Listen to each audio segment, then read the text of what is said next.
Happy Sunday and welcome to the Church of Sagan. I'm your host, Skeptic Elle, and this is going to be the first in a new audio series that I've been wanting to put something together like this for a while, where essentially I will read a different book by Carl Sagan over the course of several Sundays. So the new podcast audio file, whatever you want to call it, will be released every Sunday, and this is kind of, I don't know, it's kind of a way for me to just, I like to do reflection on Sundays. I like to read something, read nonfiction or something that speaks to me on what other people might call a spiritual level. But for me, it's just, a time to take time out of your week to just kind of reflect on the world and the universe and, meaning of life and all that stuff. So this is kind of my way of doing that and sharing it with you as well. So every week I will be reading roughly a chapter or so of a different book by Carl Sagan. And once we've read all of Carl Sagan's books, then I guess we'll move on to something else. But for the time being, that's what we'll be doing. So I'm starting off with a book called The Varieties of Scientific Experience. And, if you want to pause here and get your own copy or find it online or whatever you want to do and read along with me, that's great. Otherwise, you can feel free, of course, to just listen. So this is essentially a book of essays and lectures, all by Sagan, that were put together after his death by his widow, Anne Druyan, and compiled into a book. I guess it's roughly, well, I can probably look and see. It's around 200 pages long, and something like that. Yeah, it's about 250, something like that. So relatively short book. And it actually has a lot of pictures in it. He spends a lot of time,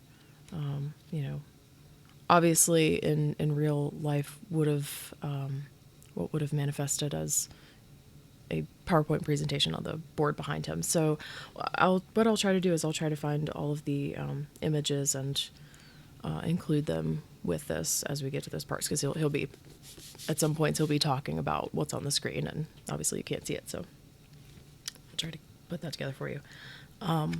So today we're starting at the beginning, so of course we've got to read through some introductions first, so I'll try to get through that relatively quickly, and then we'll get right into the meat of the book. So the editor's introduction is, of course, by Druyan, so we'll start there. Editor's introduction. Carl Sagan was a scientist, but he had some qualities that I associate with the Old Testament. When he came up against a wall, the wall of jargon that mystifies science and withholds its treasures from the rest of us, for example, or the wall around our souls that keeps us from taking the revelations of science to heart, when he came up against one of those topless old walls, he would, like some latter-day Joshua, use all of his many strengths to bring it down. As a child in Brooklyn, he had recited the Hebrew Vavta prayer from Deuteronomy at temple services. And you shall love the Lord your God with all your heart, with all your soul, with all your might. He knew it by heart, and it may have been the inspiration for him to first ask, what is love without understanding, and what greater might do we possess as human beings than our capacity to question and to learn? The more Carl learned about nature, about the vastness of the universe, and the awesome timescales of cosmic evolution, the more he was uplifted. Another way in which he was Old Testament. He couldn't live a compartmentalized life, operating on one set of assumptions in the laboratory and keeping another, conflicting set for the Sabbath. He took the idea of God so seriously that it had to pass the most rigorous standards of scrutiny. How was it, he wondered, that the eternal and omniscient Creator described in the Bible could confidently assert so many fundamental misconceptions about creation? Why would the God of the Scriptures be far less knowledgeable about nature than are we, newcomers, who have only just begun to study the universe? He could not bring himself to overlook the Bible's formulation of a flat, 6,000-year-old earth. And he found especially tragic the notion that we had been created separately from all other living things. The discovery of our relatedness to all life was borne out by countless distinct and compelling lines of evidence. For Carl, Darwin's insight that life evolved over the eons through natural selection was not just better science than Genesis, it also afforded a deeper, more satisfying spiritual experience. He believed that the little we do know about nature suggests that we know even less about God. We had only just managed to get an inkling of the grandeur of the cosmos and its exquisite laws that guide the evolution of trillions, if not infinite numbers of worlds. This newly acquired vision made the God who created the world seem hopelessly local and dated, bound to transparently human misperceptions and conceits of the past. This was no glib assertion on his part. He avidly studied the world's religions, both living and defunct, with the same hunger for learning that he brought to scientific subjects. He was enchanted by their poetry and history. When he debated religious leaders, he frequently surprised them with his ability to outquote the sacred texts. Some of these debates led to long-standing friendships and alliances for the protection of life. However, he never understood why anyone would want to separate science, which is just a way of searching for what is true, from what we hold sacred, which are these truths that inspire love and awe. His argument was not with God, but with those who believed that our understanding of the sacred had been completed. Science's permanently revolutionary conviction that the search for truth never ends seemed to him the only approach with sufficient humility to be worthy of the universe that it revealed. The methodology of science, with its error-correcting mechanism for keeping us honest in spite of our chronic tendencies to project, to misunderstand, to deceive ourselves and others, seemed to him the height of spiritual discipline. If you are searching for sacred knowledge and not just a palliative for your fears, then you will train yourself to be a good skeptic. The idea that the scientific method should be applied to the deepest of questions is frequently decried as, quote, scientism. This charge is made by those who hold that religious beliefs should be off limits to scientific scrutiny, that beliefs, convictions without evidence that can be tested, are a sufficient way of knowing. Carl understood this feeling, but he insisted that Bertrand Russell, that what is wanted is not the will to believe, but the desire to find out, which is the exact opposite. And in all things, even when it came to facing his own cruel fate, he succumbed to pneumonia on December 20th, 1996, after ending 3 bone marrow transplants. Carl didn't want just to believe. He wanted to know. Until about 500 years ago, there had been no such wall separating science and religion. Back then, they were one and the same. It was only when a group of religious men who wished, quote, to read God's mind, end quote, realized that science would be the most powerful means to do so, that a wall was needed. These men, among them Galileo, Kepler, Newton, and much later Darwin, began to articulate and internalize the scientific method. Science took off for the stars, and institutional religion, choosing to deny the new revelations, could do little more than build a protective wall around itself. Science has carried us to the gateway to the universe, and yet our conception of our surroundings remains the disproportionate view of the still small child. We are spiritually and culturally paralyzed, unable to face the vastness, to embrace our lack of centrality and find our actual place in the fabric of nature. We batter this planet as if we had someplace else to go. That we even do science is a hopeful glimmer of mental health. However, it's not enough merely to accept these insights intellectually while we cling to a spiritual ideology that is not only rootless in nature but also, in many ways, contemptuous of what is natural. Carl believed that our best hope of preserving the exquisite fabric of life on our world would be to take the revelations of science to heart. And that he did. Every one of us is, in the cosmic perspective, precious, end quote. He wrote in his book Cosmos. Quote, if a human disagrees with you, let him live. In 100 billion galaxies you will not find another, end quote. He lobbied NASA for years to instruct Voyager 2 to look back to Earth and take a picture of it from out by Neptune. Then he asked us to meditate on that image and see our home for what it is, just a tiny, pale blue dot afloat in the immensity of the universe. He dreamed that we might attain a spiritual understanding of our true circumstances. Like a prophet of old, he wanted to arouse us from our stupor so that we would take action and protect our home. Carl wanted us to see ourselves not as the failed clay of a disappointed creator, but as star stuff, made of atoms forged in the fiery hearts of distant stars.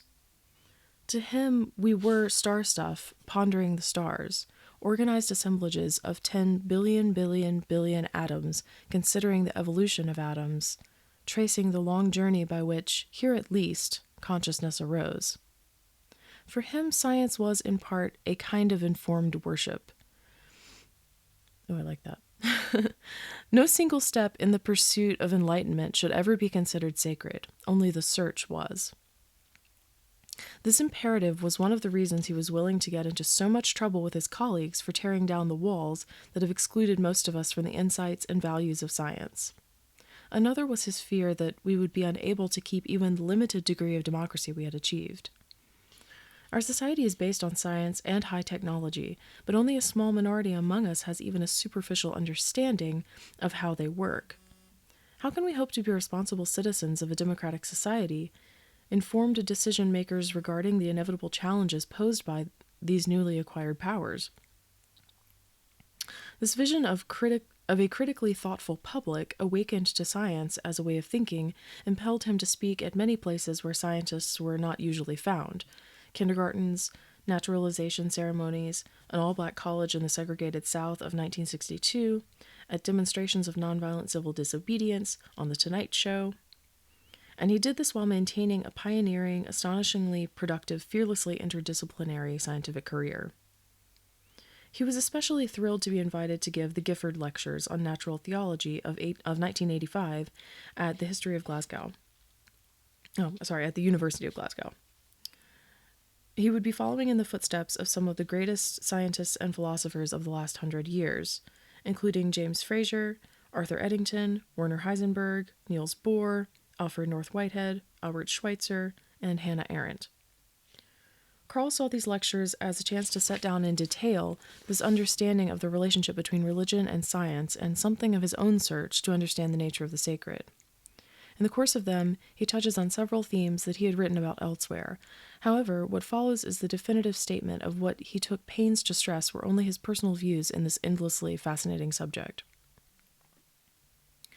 At the beginning of each Gifford lecture, a distinguished member of the university community would introduce Carl and marvel at the need for still more additional halls to accommodate the overflow audience.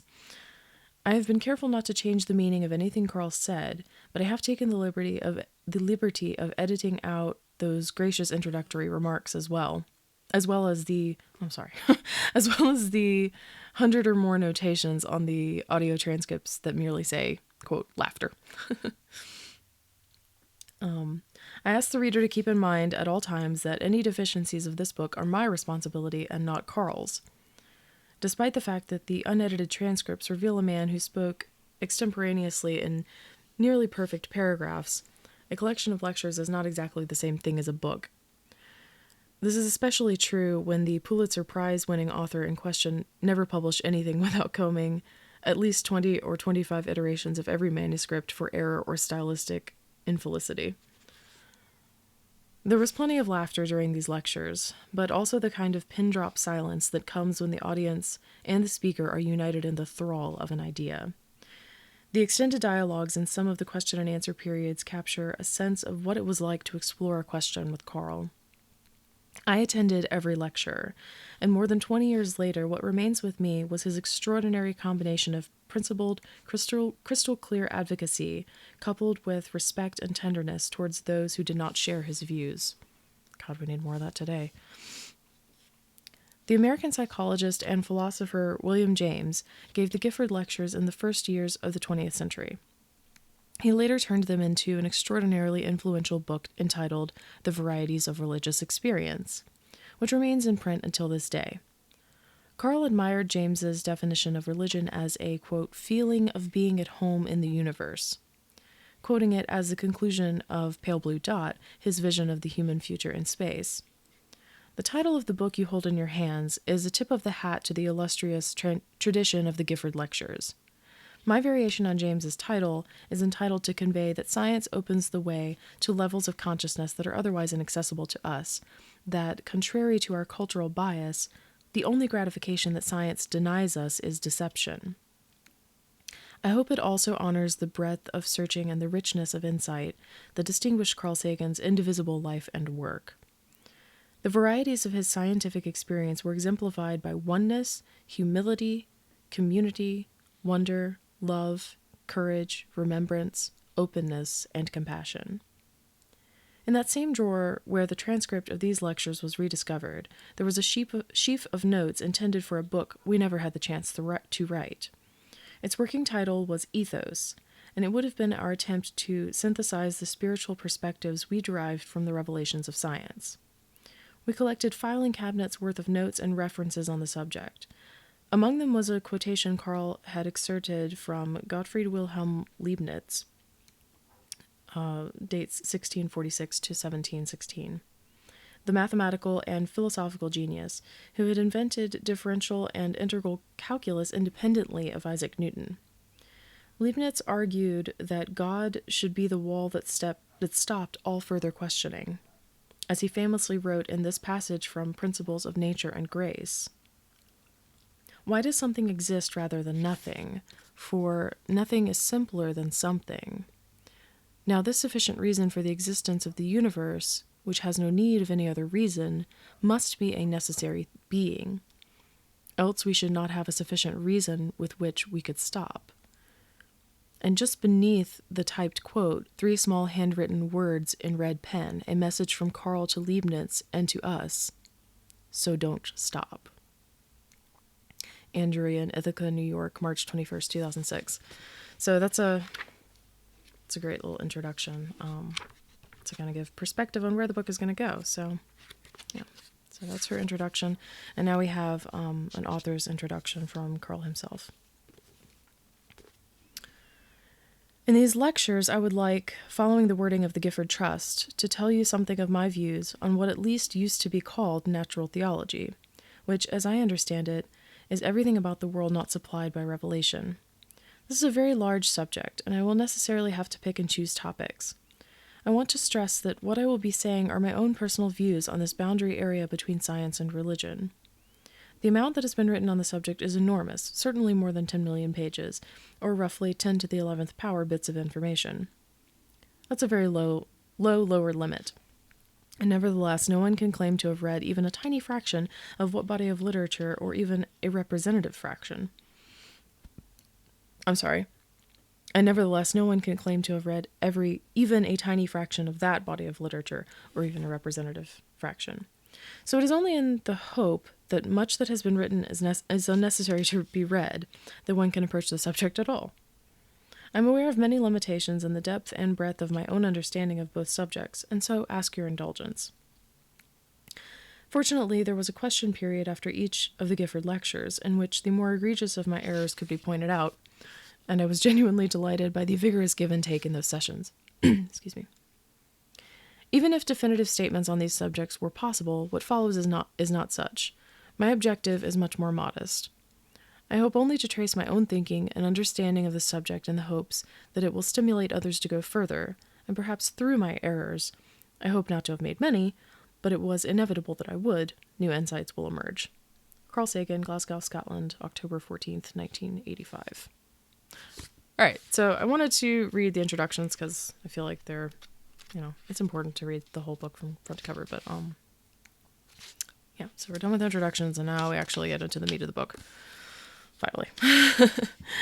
All right, so Chapter 1, Nature and Wonder, a Reconnaissance of Heaven.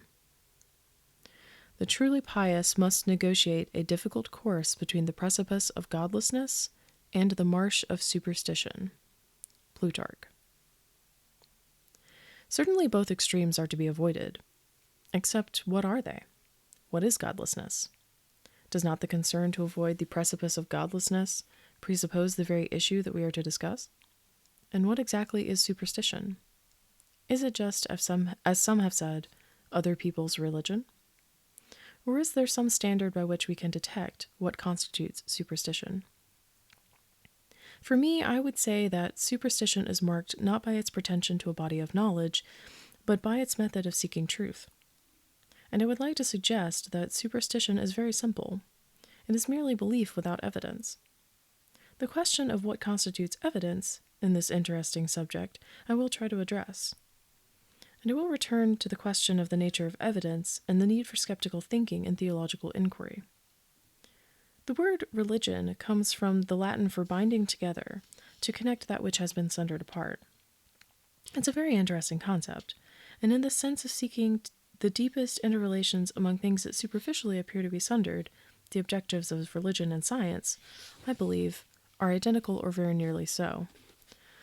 But the question has to do with the reliability of the truths claimed by the two fields and the methods of approach.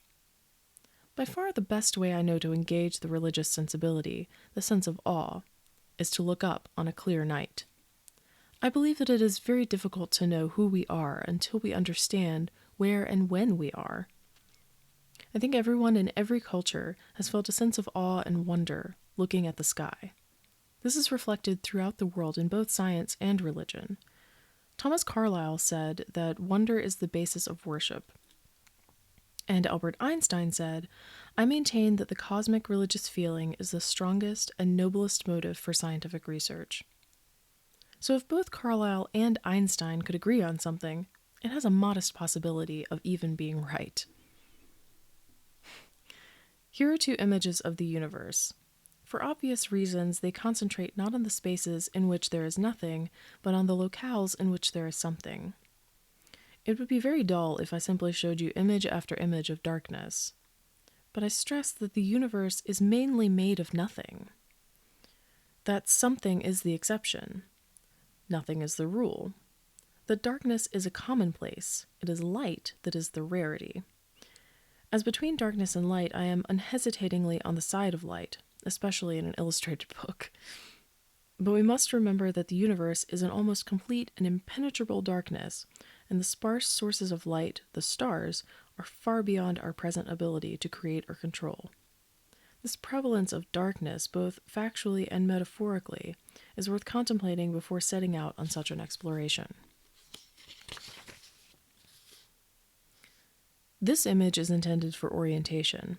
It is an artist's impression of the solar system, in which the sizes of the objects, but not their relative distances, are to scale.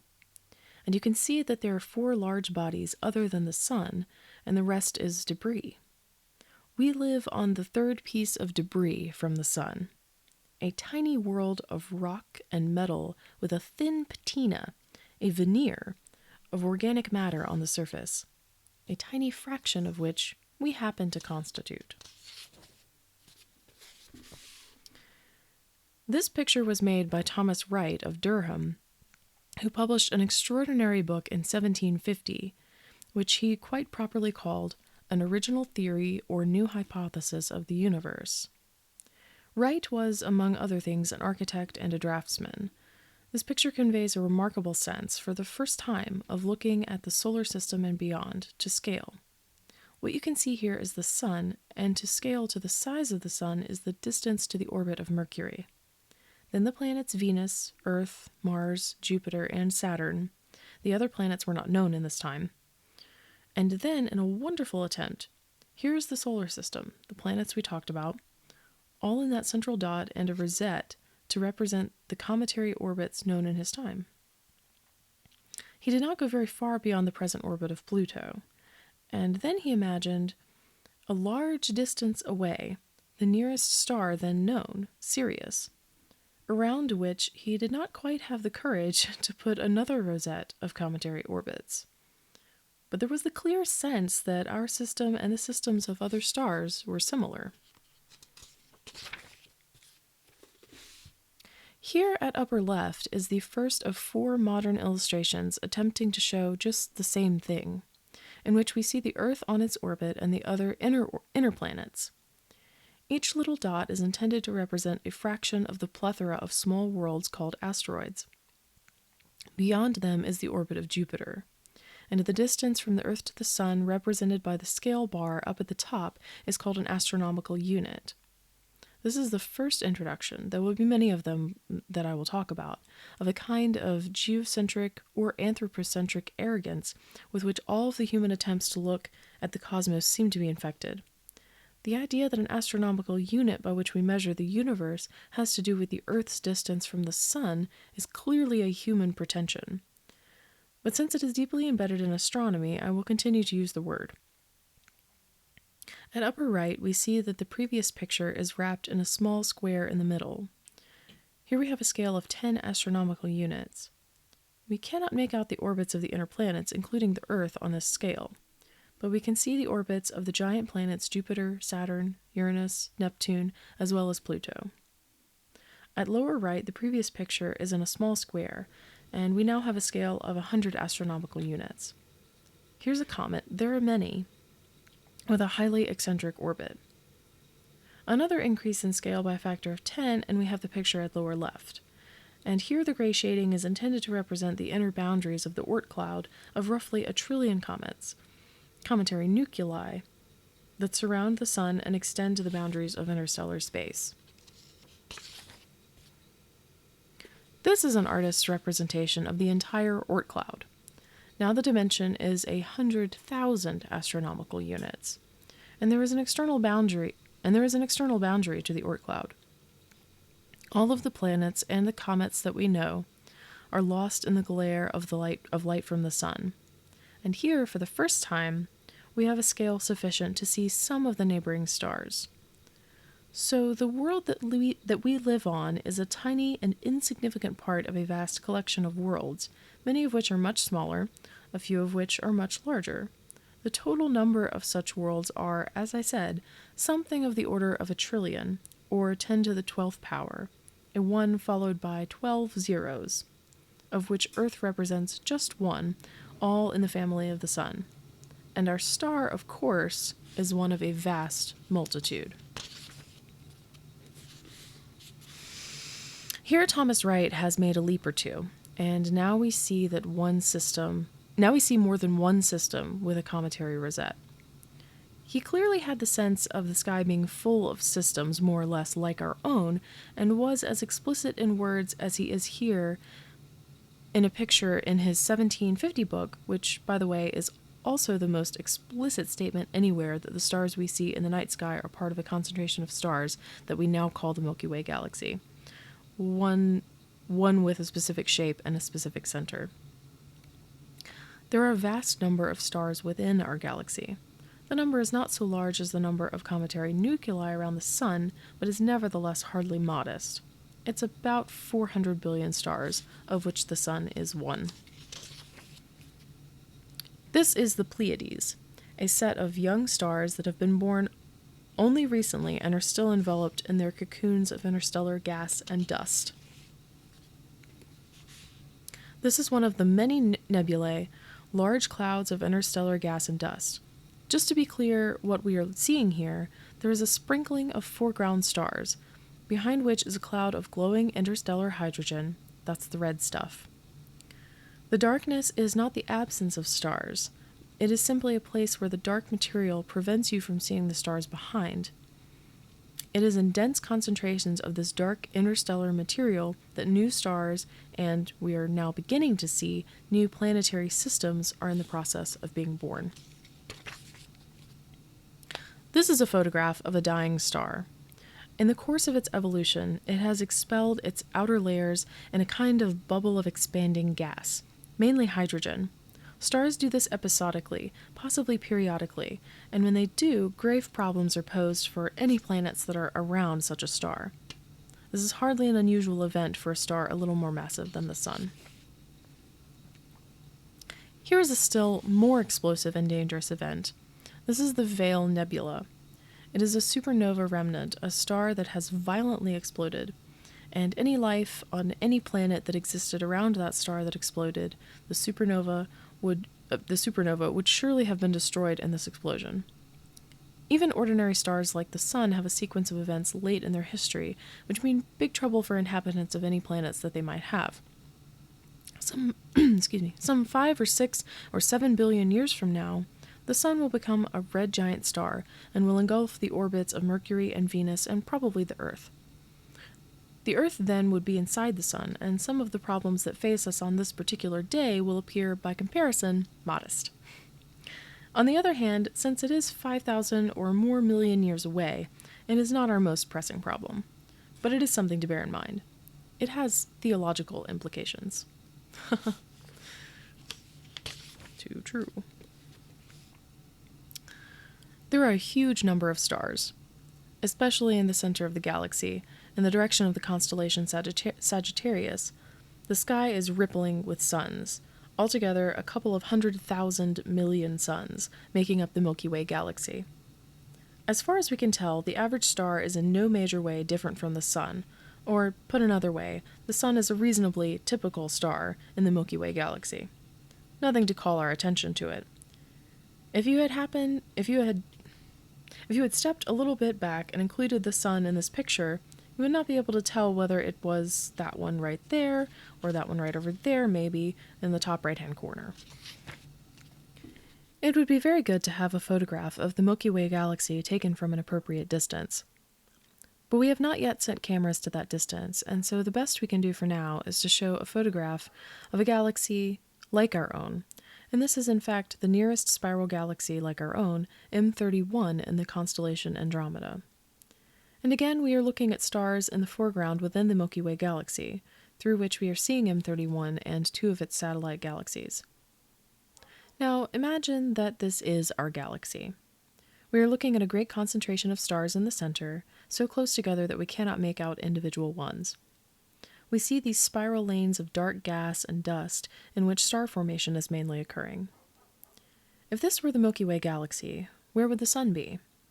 Would it be in the center of the galaxy, where things are clearly important, or at least well lit? The answer is no. We would be somewhere out in the galactic boondocks, the extreme suburbs, where the action isn't. We are situated in a very unremarkable, unprepossessing location in this great Milky Way galaxy. But of course, it is not the only galaxy. There are many galaxies, a very large number of galaxies. This image is meant to convey just a little sense of how many. We are looking out of the plane of the Milky Way galaxy in the direction of the Hercules cluster. What we are seeing here are more galaxies beyond the Milky Way. In fact, there are more galaxies in the universe than stars within the Milky Way galaxy. That is, there are some foreground stars, as in the previous pictures, but most of the objects you see here are galaxies, spiral ones seen edge-on, elliptical galaxies, and other forms. The number of external galaxies beyond the Milky Way is at least in the thousands of millions, and perhaps in the hundreds of thousands of millions, each of which contains a number of stars more or less comparable to that of our own galaxy. So if you multiply out how many stars that means, it is some number, let's see, 10 to the... It's something like 1 followed by 23 zeros, of which our Sun is but 1. It is a useful calibration of our place in the universe. And this vast number of worlds, the enormous scale of the universe, in my view, has been taken into account, even superficially, in virtually no religion, and especially no Western religions. Now, I've not shown you images of our own tiny world, nor did Thomas Wright. He wrote, "To what you have said about my having left out my own habitation in my scheme of the universe, having traveled so far into infinity as but to lose sight of the earth, I think I may justly answer, as Aristotle did when Alexander, looking over a map of the world, inquired of him for the city of Macedon. 'Tis said the philosopher told the prince that the place he sought was much too small to be there taken notice of, and was not without sufficient reason omitted. The system of the sun, Wright goes on, compared but with a very minute part of the visible creation that takes up so small a portion of the known universe that, in a very finite view of the immensity of space, I judged the seat of the earth to be of very little consequence. This perspective provides a kind of calibration of where we are. I don't think it should be too discouraging. It is the reality of the universe we live in. Many religions have attempted to make statues of their gods very large, And the idea, I suppose, is to make us feel small. But if that's their purpose, they can keep their paltry icons. We need only look up if we wish to feel small. It's after an exercise such as this that many people conclude that the religious sensibility is inevitable. Edward Young in the 18th century said, "An undevout astronomer is mad," from which I suppose it is essential that we all declare our devotion at risk of being adjudged mad. But devotion to what? All that we have seen is something of a vast and intricate and lonely universe. There is no particular theological conclusion that comes out of an exercise such as the one we have just gone through. What is more, when we understand something of the astronomical dynamics, the evolution of worlds, we recognize that worlds are born and worlds die. They have lifetimes just as humans do, and therefore that there is a great deal of suffering and death in the cosmos if there is a great deal in life. For example, we've talked about stars in the late stages of their evolution. We've talked about supernova explosions. There are much vaster explosions. There are explosions at the centers of galaxies from what are called quasars. There are other explosions, maybe small quasars. In fact, the Milky Way galaxy itself has had a set of explosions from its center, some 30,000 light-years away. And if, as I will speculate later, life and perhaps even intelligence is a cosmic commonplace, then it must follow that there is massive destruction, obliteration of whole planets that routinely occurs, frequently, throughout the universe. Well, that is a different view than the traditional Western sense of a deity carefully taking pains to promote the well-being of intelligent creatures. It is a very different sort of conclusion that modern astronomy suggests. There is a passage from Tennyson that comes to mind. "I found him in the shining of the stars. I marked him in the flowering of his fields." So far pretty ordinary. But, Tennyson goes on, "In his ways with men I find him not. Why is all around us here, as if some lesser god had made the world, but had not force to shape it as he would?" To me personally, the first line, "I found him in the shining of the stars," is not entirely apparent. It depends on who the him is. I should note that all of these hymns are capitalized, so it's clearly we're talking about him being God. But surely there is a message in the heavens that the finiteness not just of life but of whole worlds, in fact of whole galaxies, is a bit antithetical to the conventional theological views in the West, although not in the East. And this then suggests a broader conclusion, and that is the idea of an immortal creator. By definition, as Druyan has pointed out, an immortal creator is a cruel god, because he, never having to face the fear of death, creates innumerable creatures who do. Why should he do that? If he's omniscient, he could be kinder and create immortals, secure from the danger of death. He sets about creating a universe in which at least many parts of it, and perhaps the universe as a whole, dies. And in many myths, the one possibility the gods are most anxious about is that humans will discover some secret of immortality, or even, as in the myth of the Tower of Babel, for example, attempt to stride the high heavens. There is a clear imperative in Western religion that humans must remain small and mortal creatures. Why?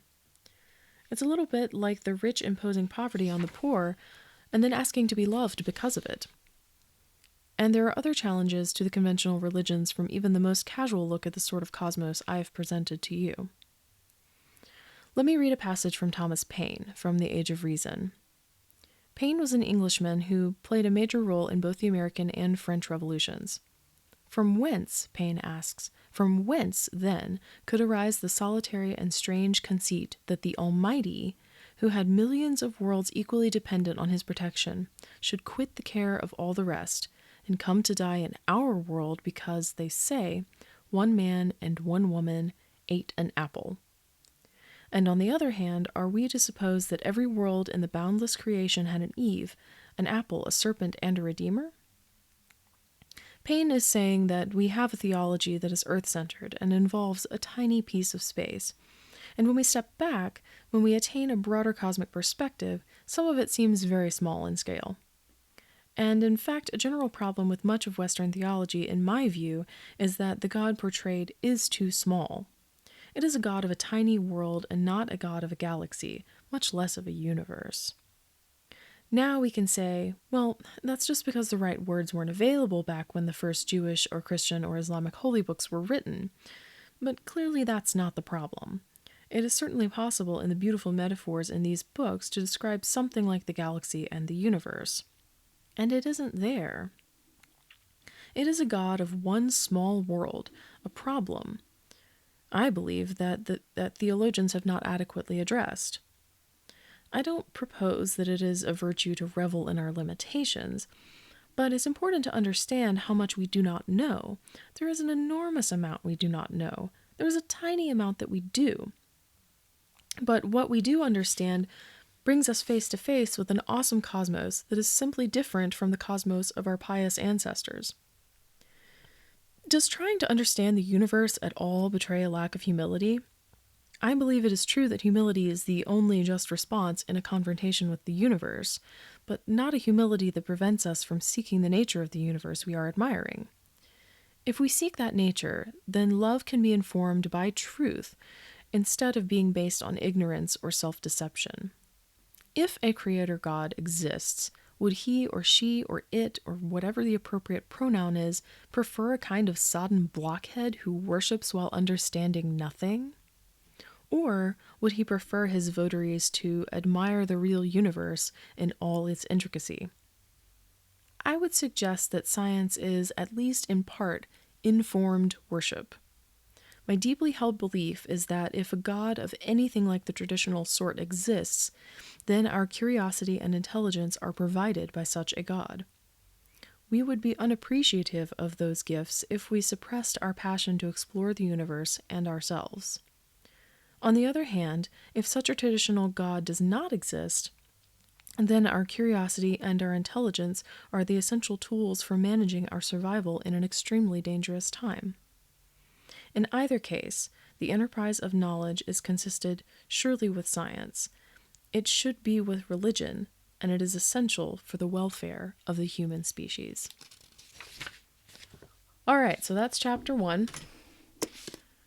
And, essentially what he does here is, which he explains towards the end, is, he takes us through small scale to large scale and just kind of brings home how tiny we are.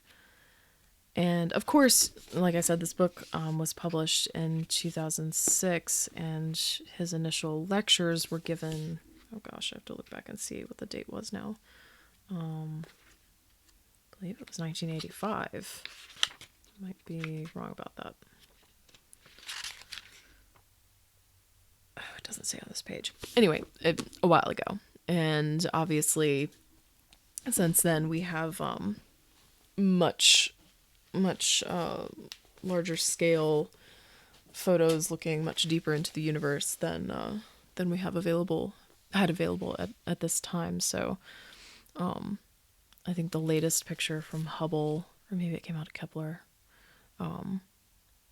it's like 7,000 thousand pixels wide in an extremely compressed digital format. You can barely even look at it on a computer screen, and it's just it's just like, whoa, so many stars. So if you want to feel small, go look at that. Yeah, so I'm really enjoying this book so far. It's again a lot of the same sort of things that Kroll brings up in several of his books time and time again.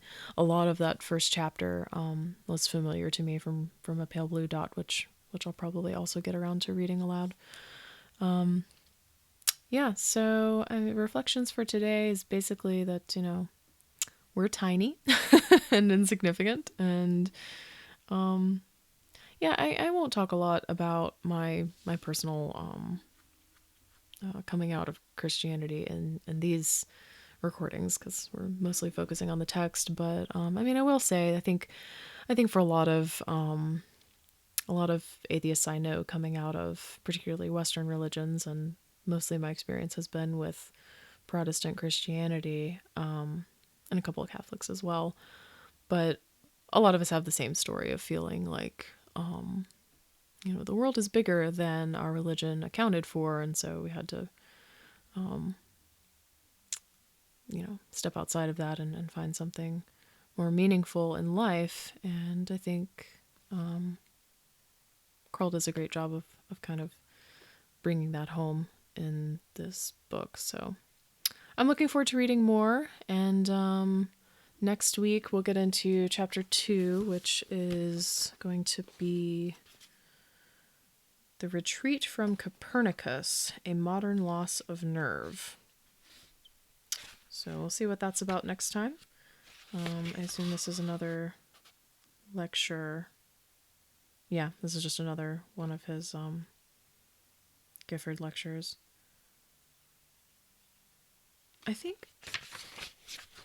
I was thinking that part of this book, no, the entire book is Gifford lectures. For some reason I was thinking there was some other stuff in here too, but all right, so next week we'll get into talking about Copernicus, so that should be interesting. And I hope you guys have a great week, and I'll look forward to seeing you here next Sunday. Hope you have a great day. Bye-bye.